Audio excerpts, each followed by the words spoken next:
So the tables, sand, Connect hacks.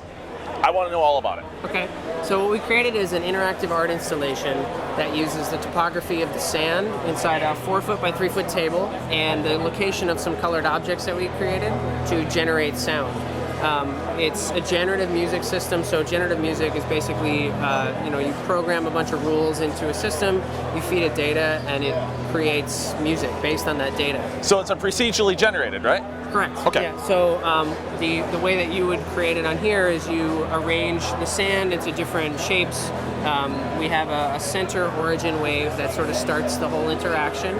When it hits some of those lit pucks, they generate particles which become the main source of the sound that you would hear. Okay. And they actually have like a virtual physics system attached to them. We sort of send them moving along the sand table and apply gravity and friction and mass and things like that to them, so they go around curves, they go faster when they go downhill, slower when they go uphill. And as they're moving, we then sonify all their properties. So things like their speed is attached to their pitch. The faster they go, the higher pitch they become. And then their height in the sand is actually attached to their volume.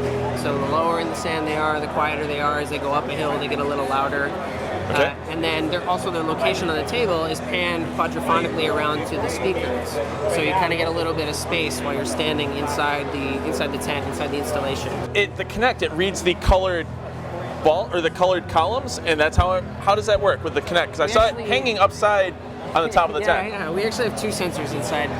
The Connect is basically the way that we read the topography of the sand. The Connect is like an infrared sensor that senses distance.